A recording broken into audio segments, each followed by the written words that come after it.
And we are on day 21 of our countdown to Porto. My nephew's getting married in Porto in less than 3 weeks, and we're trying to get ready for that. We've been working on a number of things.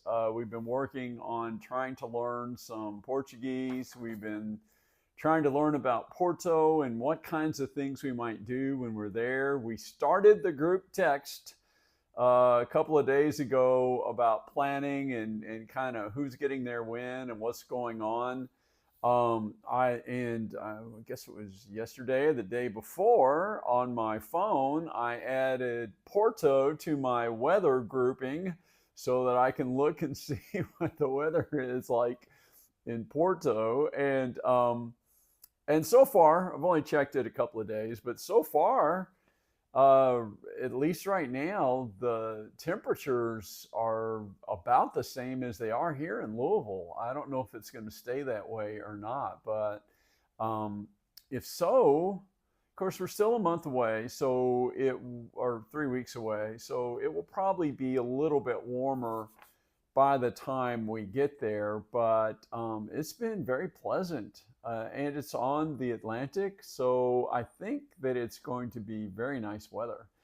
Kind of continuing with food, this week has been we did a lot on Portuguese the first few days, and this week we've done a lot more on food. And so I asked my good buddy co-pilot to help me out again. And I asked Copilot, I'm like, Copilot, are there any sandwiches or any kind of special sort of lunch things that Porto is known for that we should think about? And so, sure enough, this is according to Copilot. They gave me a list of legendary sandwiches in Porto.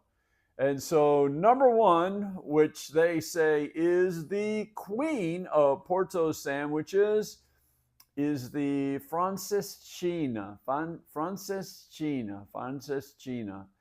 Um, it is, I'll just read it. The beast is stacked with wet cured ham, a linguiça, which is some sort of Portuguese sausage, steak, or roast beef, all packed between thick slices of bread. It is then smothered in melted cheese and drenched in a spicy beer and tomato sauce. Some places even top it with a fried egg and serve it with fries to soak up the sauce. They say it's rich, indulgent, and an absolute must try. So that is the Franceschina, and that is their number one choice. Number two, the Bifana. The Bifana.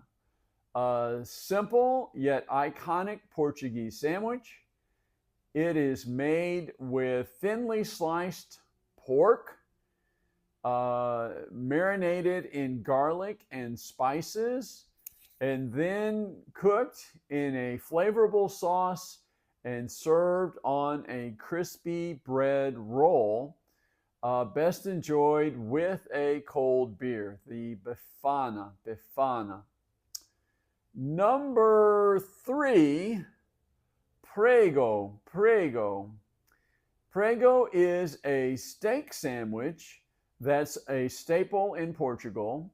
The beef is marinated and grilled, then served inside a soft bun, sometimes with garlic butter for extra flavor. So Prego. Prego is steak sandwich.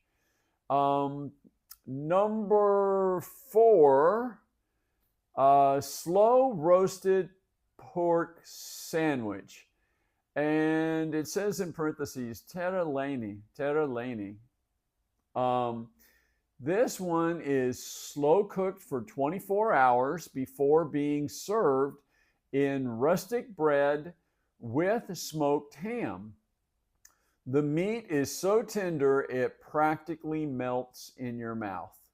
So that is slow roasted pork sandwich or terrellini. Terrellini. And the last, number 5, Casa Guedes pork sandwich. Local favorite, Casa Guedes is famous for its succulent pork sandwiches, often topped with cheese for extra indulgence. And so I guess for that one, you have to go to Casa Guedes to get that. So, okay, here we go.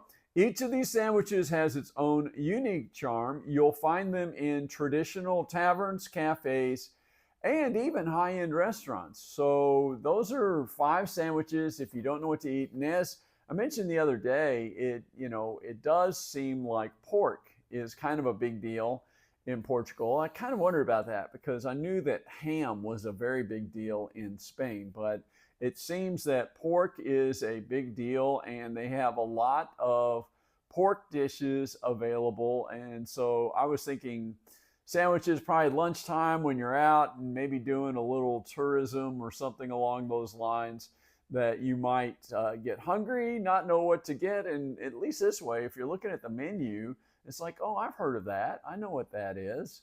And so I don't know if you're going to Porto. If you have been to Porto and you have tried one or more of these, let us know how it was and what you think of it. And if you are going to Porto and you're not sure what to do, these are 5 pork sandwiches recommended by Copilot on, I guess, is Copilot, I think Copilot is Microsoft, is a Microsoft one.